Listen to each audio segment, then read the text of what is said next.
Meu nome é Cláudia. Nunca fui mulher de luxo, nem de grandes ambições. Cresci em igreja, dessas evangélicas de bairro, e sempre acreditei que Deus proveria. Mas a vida tem um jeito cruel de testar a fé da gente. E foi nessa provação que meu marido, Alex, decidiu seguir por um caminho que hoje... eu já nem sei mais se foi errado. Alex sempre foi um homem esforçado. Trabalhava num lava-rápido aqui em Campinas.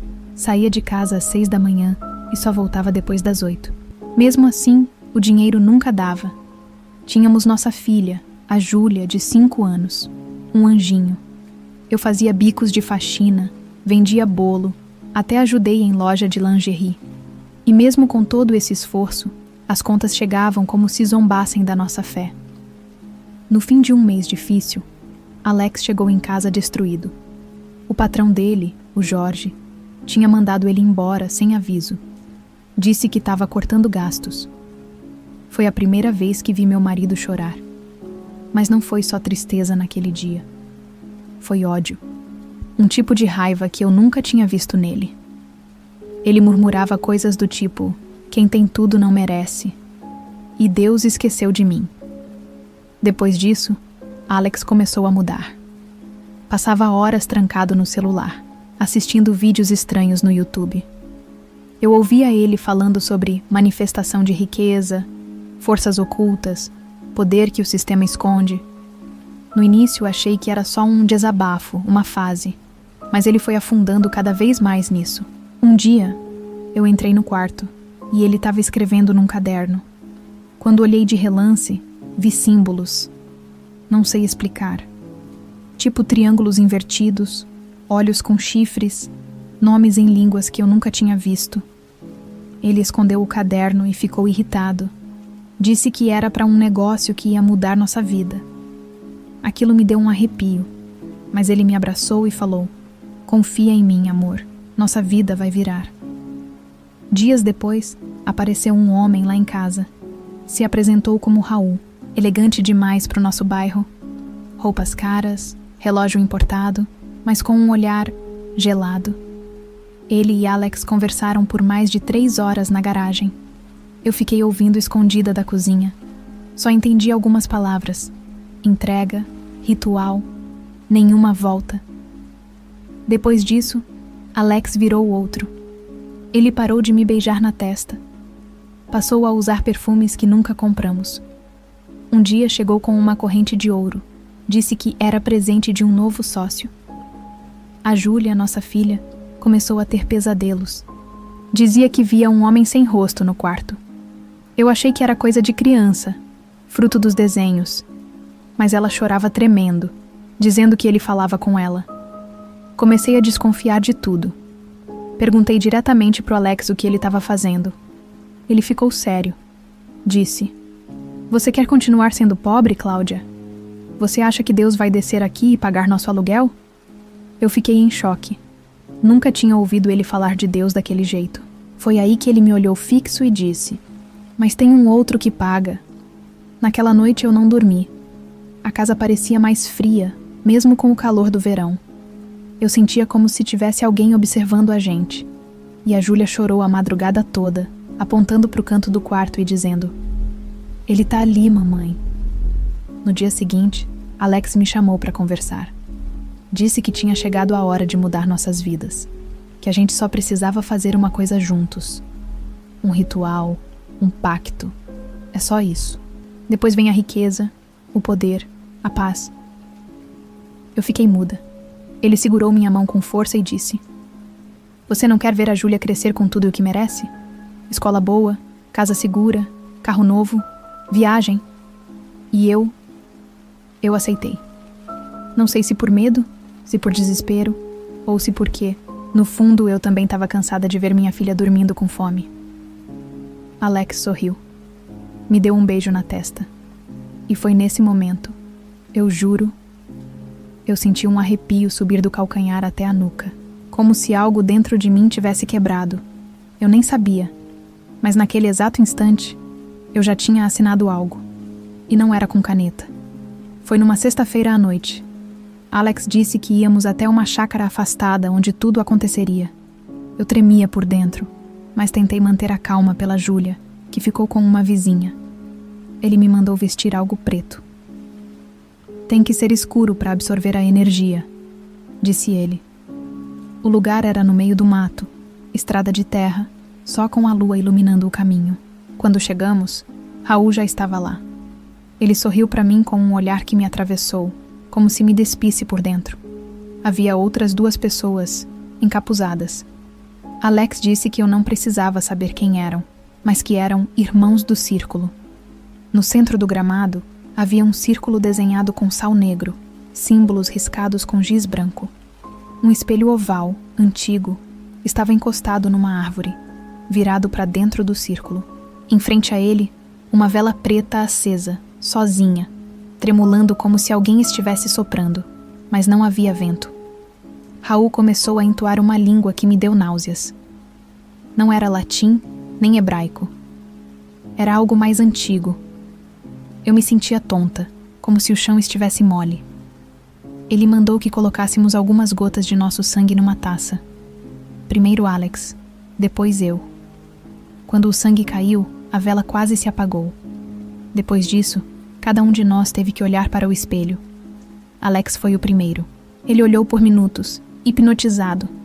Raul ficou atrás dele, sussurrando algo em seu ouvido.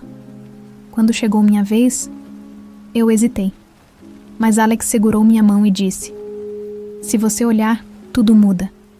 Eu respirei fundo e olhei.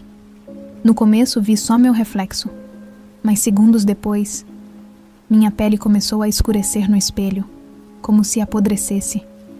Meus olhos sumiram e no lugar deles surgiram 2 buracos vazios. Meu reflexo sorriu. Mas eu não. Eu travei. Meu corpo congelou.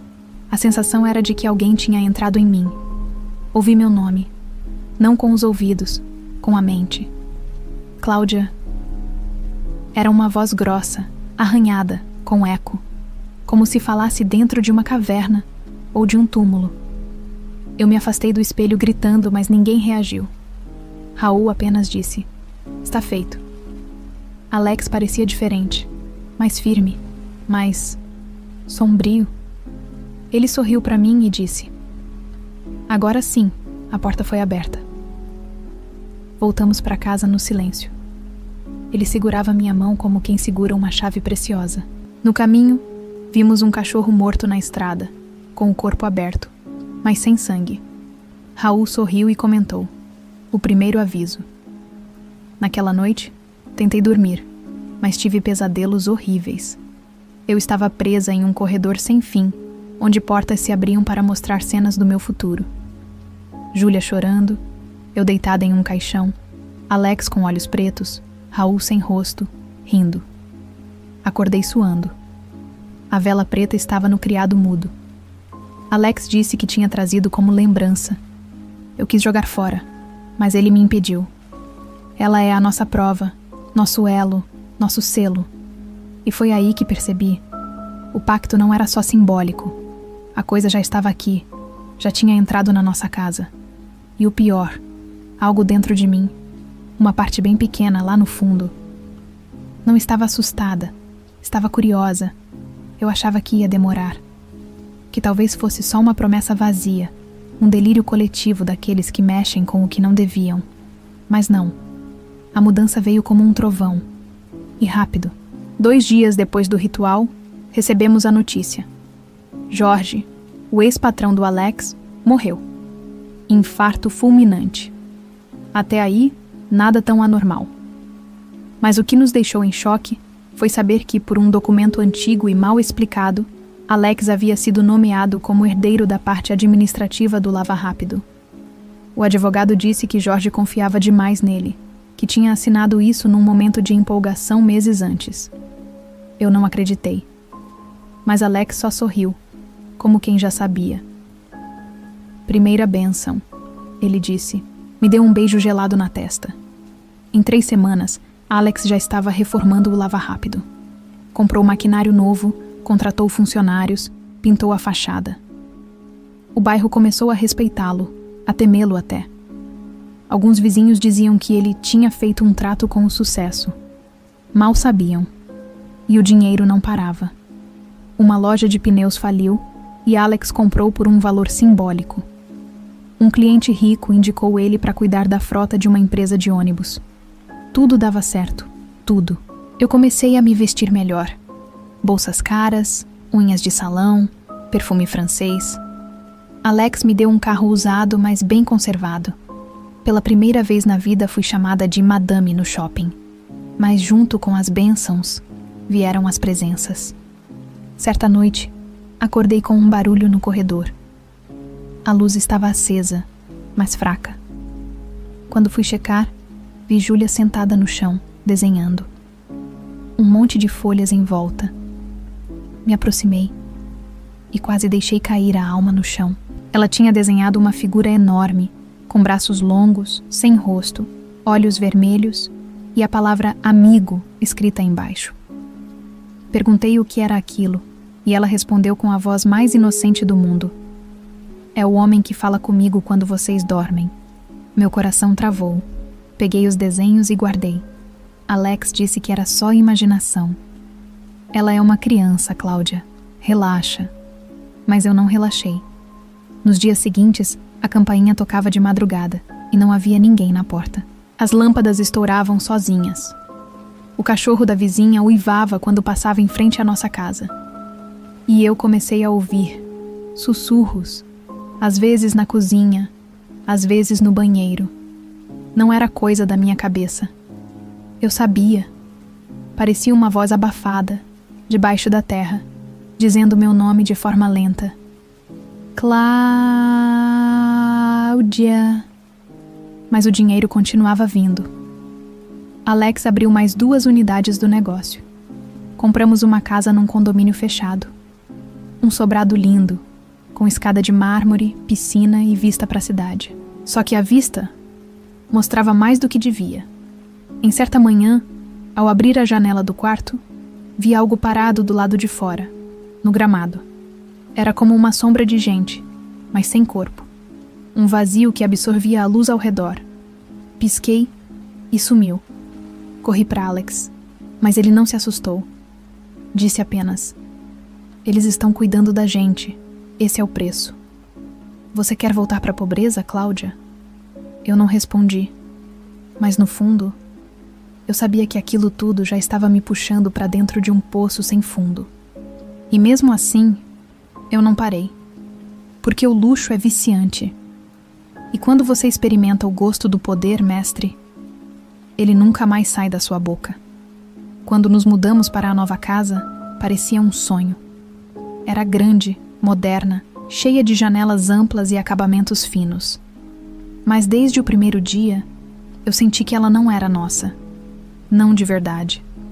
A casa tinha um silêncio estranho, pesado, e às vezes ela parecia respirar. Na primeira semana, notei que algumas coisas mudavam de lugar sozinhas. Um porta-retrato da Júlia que estava na estante apareceu em cima da geladeira. Toalhas do banheiro estavam sempre molhadas, mesmo sem uso. Cheguei a pensar que era distração minha, mas Alex começou a notar também, e achava graça. Isso é energia, Cláudia. A casa tá viva. Isso é bom. Significa que estamos sendo vistos. Vistos. Por quem? Júlia começou a dormir mal. Dizia que alguém andava no teto do quarto dela. Eu fui lá várias vezes, subi até no forro. Nada. Mas ela jurava que ouvia passos pesados. E uma noite, ela me disse algo que me fez gelar. Mamãe, o homem disse que vai entrar pela parede em breve, que só tá esperando a hora certa. Aos poucos, até os espelhos da casa começaram a agir de forma estranha. O do banheiro embaçava sozinho, mesmo sem vapor. E em 2 momentos distintos, vi reflexos que não correspondiam à minha posição. Eu piscava e voltava ao normal. Mas eu sabia o que tinha visto. Uma tarde, enquanto eu limpava a cozinha, a TV da sala ligou sozinha. Estava no mudo, mas mostrava imagens rápidas, distorcidas, como se fossem cenas do nosso dia a dia filmadas de algum ângulo invisível. Meu coração disparou. Quando chamei Alex, A TV desligou sozinha. Ele chegou e disse: "Não tenta entender, só aceita. Isso faz parte do novo ciclo." Eu me sentia observada o tempo todo. Um dia deixei o celular gravando por 1 hora no quarto da Júlia. Quando fui assistir, ouvi barulhos de respiração no fundo, pesada, como se alguém estivesse encostado no microfone.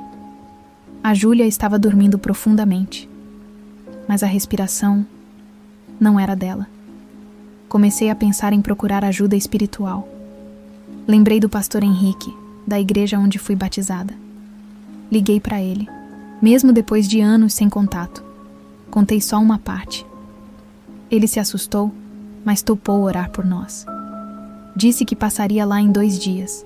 Na véspera da visita dele, comecei a sentir cheiro de enxofre pela casa. Forte, enjoativo. Achei que fosse encanamento, mas os vizinhos disseram que não tinham percebido nada. Quando Henrique chegou no portão, algo no ar mudou. O céu fechou, mesmo sendo 12:00. Nuvens pesadas cobriram a rua. Gatos da vizinhança fugiram correndo. Ele entrou com a Bíblia na mão e começou a orar. E então, a energia da casa mudou. As luzes começaram a piscar. A porta da sala bateu sozinha. Um quadro da parede caiu, estourando o vidro. Júlia gritou no quarto. E Henrique desmaiou. Foi levado de ambulância. No hospital, ficou em coma por 3 dias. E morreu sem acordar. Alex disse: "Eu avisei. Aqui ninguém entra para desfazer o que foi feito." Eu queria fugir, mas para onde? E com o quê? Com que coragem? No fundo, algo em mim já tinha começado a aceitar. E pior, a cada nova noite, eu tinha menos medo e mais curiosidade. Como se minha alma estivesse se acostumando com o escuro. Naquela noite, algo estava diferente. O ar da casa estava mais denso, mais espesso. Era como respirar dentro de um cobertor molhado. A eletricidade parecia instável. As lâmpadas piscavam sem parar. Júlia tinha dormido cedo, mas chorava baixinho no quarto, como se alguém cochichasse no ouvido dela. Eu estava deitada, virada para o lado, quando olhei o relógio. 3h33. Foi quando ouvi os passos. Lentos, arrastados, como se alguém andasse descalço no corredor, empurrando o peso do corpo como se fosse feito de pedra. Chamei por Alex, mas não houve resposta. O quarto dele estava vazio, a luz do corredor acesa, mas não havia sombra. Levantei devagar, pé ante pé, com o coração batendo na garganta. A luz parecia fraca, amarelada, como se filtrada por uma neblina. Senti cheiro de ferro, de carne crua e de enxofre. Um cheiro que eu nunca tinha sentido antes, mas que minha alma reconheceu. Ao sair do quarto, vi ele, parado no final do corredor, de frente para mim. Era alto, muito alto, talvez 2 metros. A pele era como couro queimado, esticada, rachada em alguns pontos. Tinha braços longos, mãos com dedos finos e compridos demais, e olhos. Olhos completamente negros, sem pupilas, sem branco, só buracos de escuridão.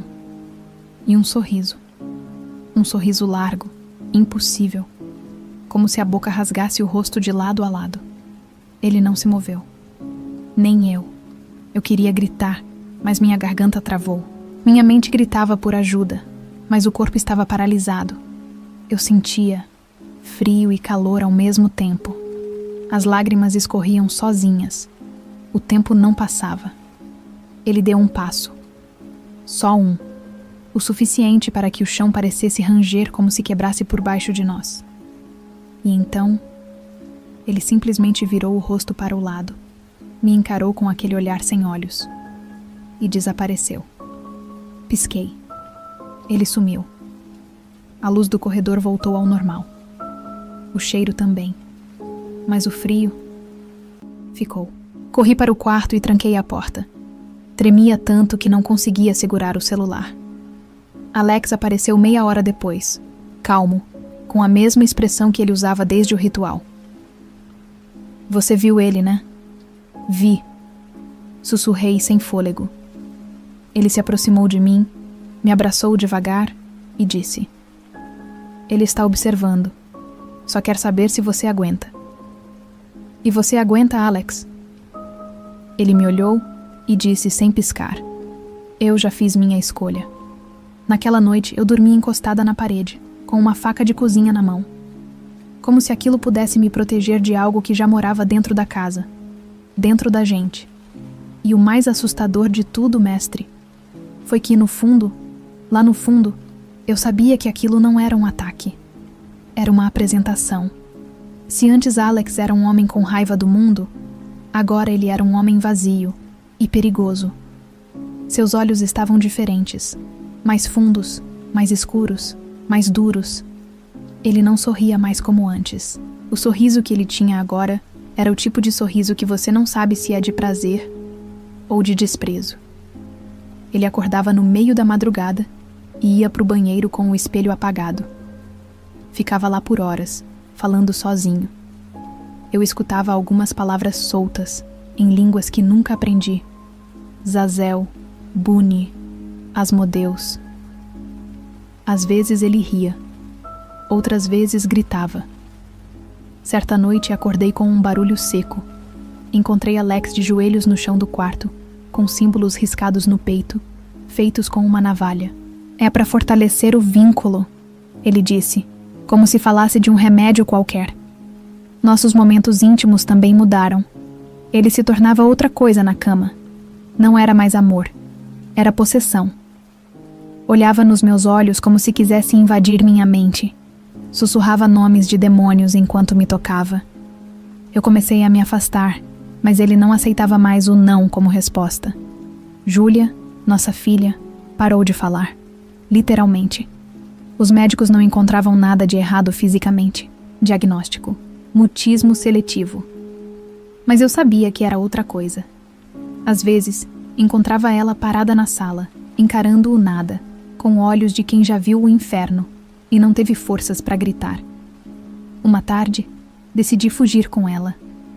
Esperei Alex sair, preparei uma mochila, peguei os documentos, dinheiro e a chave do carro. Quando abri o portão, estava na frente da minha antiga casa, no bairro velho onde morávamos antes. Fiquei confusa. Voltei para dentro correndo. Liguei a TV. As notícias do dia anterior ainda estavam no ar. Tentei de novo. Saí com Júlia, segui por uma rua, depois outra. Virei à esquerda e dei de cara com o portão da casa. Era como um jogo de espelhos, um labirinto, um looping. Como se a casa tivesse uma boca que não nos deixava escapar. A campainha tocava em horários exatos, 2h22 da madrugada, sempre. Quando eu abria a porta, não havia ninguém, mas em uma das vezes encontrei uma pedra preta no tapete, quente ao toque, pulsando como um coração. Eu levei essa pedra até Alex. Ele só disse: "É uma âncora. Você vai se acostumar. Depois você sente falta." Meu corpo ficou mais fraco. Comecei a ter sangramentos sem motivo. Meu cabelo caía aos tufos. Mas ao mesmo tempo, minha pele parecia mais jovem, meu rosto mais bonito. Era como se algo estivesse sendo drenado, para me manter apresentável. Raul apareceu de novo. Disse que em breve os véus cairiam por completo e que Alex estava sendo preparado para ser um portador. Eu perguntei o que isso significava. Ele só sorriu e respondeu: "Você vai ver. Ele vai deixar de ser só humano." No fundo, eu já sabia. Meu marido não era mais meu marido. Ele era a casa. Ele era o símbolo. Ele era o altar. E eu era só parte do sacrifício que mantinha tudo funcionando. Foi numa noite sem vento, sem som, sem respiração. O silêncio da casa era tão profundo que parecia que o tempo tinha parado. Alex estava trancado no escritório havia horas. Júlia dormia, abraçada a uma boneca que ela mesma costurou, a única que ainda a fazia sorrir. E eu sentia que algo ia acontecer. Sentei na beira da cama e fechei os olhos. Não para dormir, mas porque o peso dentro do meu peito estava me esmagando. Foi então que tudo começou, Não sei se sonhei. Não sei se dormi. Só lembro de repente estar em pé, em um lugar que não era mais meu quarto. Eu estava dentro de um salão gigantesco, de teto alto, com paredes cobertas por espelhos, centenas. Mas não refletiam o que estava à frente. Cada espelho mostrava uma versão diferente de mim. Velha, nova, bonita, corrompida, rica, doente, morta. E lá no fundo do salão, ele estava me esperando. Alto, elegante. Usava terno preto, camisa vermelha. Os olhos eram como poços de obsidiana líquida. Não havia fundo, nem fim. E quando ele sorriu, não vi dentes. Vi garras. As palavras não saíam da boca dele. Elas vinham direto na minha mente, como um pensamento antigo que eu tinha esquecido. Você já é minha, Cláudia. Só falta aceitar. Tentei recuar, mas meus pés estavam colados ao chão. Ele andou ao meu redor devagar, como um animal analisando a caça.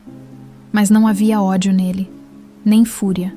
Havia desejo, frio, calculado. Você quer que sua filha viva bem? Quer que sua beleza nunca se apague? Quer que a fome nunca mais volte? Eu chorei, mas ele limpou uma lágrima com o dedo, e onde ele tocava, minha pele se rejuvenescia. A única coisa que te prende ainda é o medo, mas o medo é a fé do fraco. Eu te ofereço outra fé. Fé em si mesma.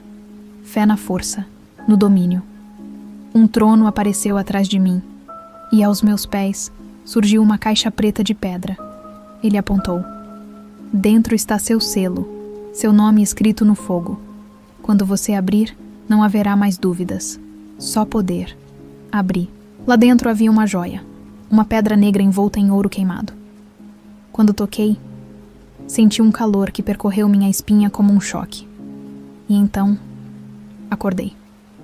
Estava no chão do quarto, a vela preta acesa, e em minha mão, a joia. Alex entrou, me olhou e sorriu. Ele sabia. Não falou nada. Só disse: agora somos iguais. A partir desse dia tudo mudou. Minha pele ficou mais lisa, meus olhos mais vivos. As pessoas na rua me olhavam com desejo, admiração, medo. Quando eu falava, os outros ouviam. Quando eu mandava, obedeciam. Mas o mais assustador foi o que eu comecei a sentir: prazer, no caos. Se antes eu tremia ao ouvir vozes, agora eu as esperava. Se antes eu queria fugir, agora eu queria saber mais. O inferno, mestre, deixou de ser um lugar distante. Ele se tornou uma presença diária. E, estranhamente, eu comecei a gostar de tê-lo por perto. Não demorou muito. Depois que aceitei a joia, os sinais ficaram mais nítidos e mais sombrios. A primeira a ir embora foi Lúcia, minha melhor amiga. A única que restava do tempo em que eu ainda era alguém comum. Ela sempre desconfiou da mudança repentina da nossa vida. Dizia meio em tom de brincadeira: vocês fizeram um pacto, né? Mas por trás do sorriso, tinha verdade. Lúcia veio nos visitar numa tarde. Eu tentei afastá-la com educação, mas ela insistiu em ver Júlia. Quando entrou no quarto, congelou. Ela sentiu. Ajoelhou-se ao lado da cama e começou a orar baixinho. Alex apareceu, fulminou ela com o olhar e a expulsou. No dia seguinte, recebi a notícia: acidente de carro. O freio falhou numa ladeira.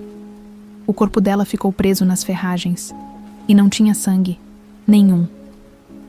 O legista nunca explicou aquilo. Na semana seguinte, foi a vez do nosso vizinho, Sérgio, aquele evangélico insistente.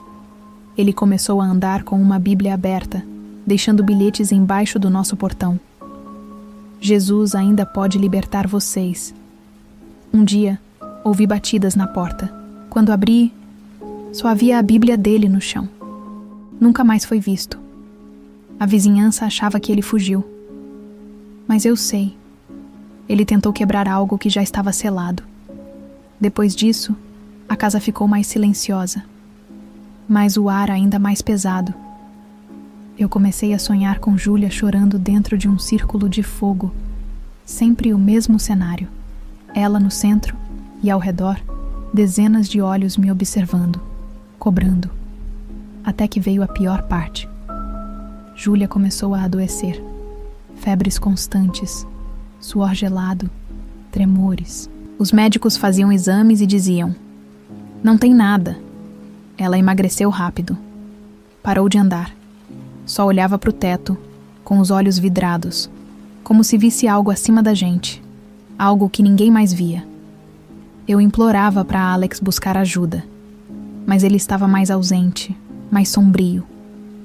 Falava cada vez menos comigo e mais com as paredes. Uma noite encontrei ele ajoelhado na sala, com a joia negra na mão, cercado de velas vermelhas. Ele me olhou com olhos vazios e disse: está na hora de entregar. Entregar o quê? Perguntei, já sabendo a resposta. A promessa. O sangue que sela o pacto. Você achou que viria tudo sem nada? Ela é o elo. Foi oferecida no dia que nasceu, Cláudia. Aquela data não foi escolhida por acaso. Eu desabei no chão. Gritei, chorei, implorei. Mas ele não se abalava. Disse que se não fosse ela, seria eu. Ou alguém que amamos. Era o ciclo, era a regra. Tentei fugir de novo. Fui até a garagem com Júlia nos braços. Mas o portão eletrônico não funcionava. A chave do carro quebrou no contato. Peguei o celular, sem sinal. Olhei para o espelho retrovisor e vi o demônio sentado no banco de trás, sorrindo. Voltei correndo. Naquela noite, me tranquei com Júlia no quarto. Orei. Pela primeira vez em anos, eu orei de verdade. Gritei por Deus. Pedi socorro. Mas a única coisa que ouvi foi risos. Risos abafados, vindos do armário, da janela, de dentro de mim. Na madrugada, ela melhorou. A febre sumiu. Comeu, sorriu, dormiu. E eu percebi que ela ainda estava aqui. Que a cobrança foi adiada, mas não cancelada. Alex apareceu na porta do quarto e disse com frieza: parabéns, você ganhou tempo. Mas o relógio já começou a contar. E foi naquele momento que eu entendi que o inferno não tem pressa. Ele só observa, espera, e no fim, cobra tudo. Você pode achar que tudo isso que estou contando me destruiu, que enlouqueci, que quis me matar. Mas a verdade é outra. Eu me acostumei, com o cheiro de enxofre nas cortinas, com as vozes no corredor, com os risos abafados atrás dos espelhos. Me acostumei com o fato de que a casa respira, sente, escolhe. Me acostumei com os olhos vermelhos observando tudo o que eu faço. Me acostumei com o inferno. Hoje, não me assusto mais quando a televisão liga sozinha às 3 da manhã e exibe imagens do meu passado. Quando a porta do banheiro abre e fecha sozinha, eu nem levanto mais da cama. Quando Alex fala em línguas e rabisca o corpo com símbolos, eu apenas observo em silêncio, como quem vê um artista pintar sua obra. Júlia está melhor. Nunca mais teve febre, nunca mais chorou, mas também nunca mais falou. Fica quieta, observando o vazio. Parece que ela vê mais do que a gente, muito mais. Às vezes, encontro ela desenhando figuras que eu reconheço de livros antigos, símbolos que nem eu, nem Alex ensinamos. Ela sorri de leve e diz: o amigo me mostrou. O amigo. O mesmo que me visita quase toda semana. Ele aparece de formas diferentes. Às vezes como um homem elegante, de terno escuro e luvas. Às vezes como uma sombra que se projeta no teto. Às vezes como um vulto que se reflete em todos os espelhos da casa ao mesmo tempo. Nunca fala nada. Só observa. Às vezes senta no sofá, cruza as pernas e parece satisfeito. E eu sinto paz. Uma paz estranha, torta, mas real. Como se não houvesse mais decisões a tomar. Como se tudo já estivesse selado, escrito, selado com fogo. Comecei a cuidar mais da minha aparência. Fiz procedimentos estéticos. Usei o dinheiro para rejuvenescimento, clínicas caras. Mas percebi que Mesmo sem cirurgia, eu estava ficando mais jovem, mais bonita, mais poderosa. As pessoas me olham com fascínio. Algumas até desviam os olhos, como se não conseguissem sustentar o contato. Dizem que há algo em mim, algo que não sabem explicar, e eu sei o que é. É o abismo, o mesmo abismo que olhou dentro de mim e gostou do que viu. As mulheres da vizinhança me invejam, os maridos me desejam, os filhos me temem, e tudo isso me alimenta, me fortalece. Não preciso mais fingir, não preciso mais rezar. O céu não me escuta, mas aqui, na terra, eu sou respeitada. Às vezes ainda ouço Deus nos meus sonhos, sussurrando longe, quase como um eco. Mas a voz dele está fraca, e a do outro é firme, presente, concreta. Alex e eu não somos mais um casal comum. Somos parceiros, sócios, sacerdotes de uma nova ordem. Dormimos em quartos separados, mas às vezes nos encontramos no corredor e nos cumprimentamos com um olhar que diz: estamos indo longe demais para voltar. E a verdade é que eu não quero voltar.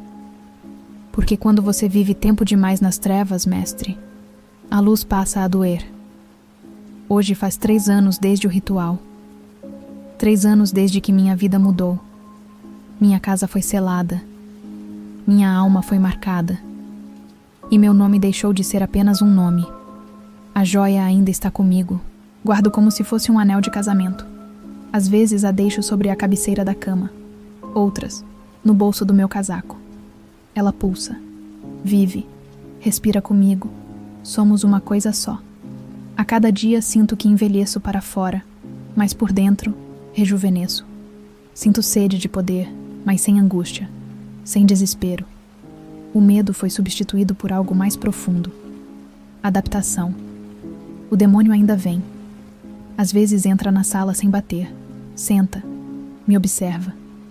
Ele nunca precisou falar de novo, porque agora eu entendo. Júlia cresceu em silêncio. Não fala, mas vê. Desenha cenas que não aconteceram ainda. Às vezes ela olha para mim com ternura e com pena, como se soubesse que eu escolhi algo que ela nunca teria coragem de recusar, mas também nunca desejou. Ela é o que sobrou da pureza. Por enquanto. Alex se tornou irreconhecível. Não como monstro, não com chifres, mas como homem. Um homem que sente prazer em dominar, em manipular, em ver pessoas se ajoelharem. Ele não quer céu. Ele quer o trono aqui, na terra, e sabe que está perto. Nós construímos um império, e ninguém ousa nos questionar. Quem tentou, desapareceu. Às vezes alguém diz: vocês têm sorte. Eu apenas sorrio. Sorte? Não, amor. Não é sorte. É fidelidade. Fidelidade ao pacto, à troca, à presença. A maioria de vocês já fez o mesmo. Trabalham feito condenados, humilham os outros, traem seus princípios, abandonam os fracos. E tudo isso por quê? Para ter dinheiro, status, reconhecimento. Só não assinaram com sangue. Ainda. A diferença entre eu e você é que eu parei de fingir. Você ainda vai na igreja domingo, mas mente na segunda.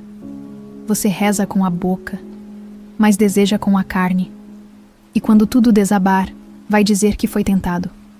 Eu não. Eu aceitei. E hoje vivo com tudo o que o inferno prometeu: riqueza, beleza, poder e respeito. O céu? Eu não sei como é, mas posso te garantir. O inferno tem suas vantagens. E ele não está longe. Está aqui, no toque, no espelho, no contrato. Ele está em você, desde que você desejou aquilo que Deus disse que não era seu. E se tem algo que eu aprendi, é isso. O inferno não vem para assustar. Vem para te convencer. E quando você se acostuma com o escuro, a luz é que passa a parecer insuportável.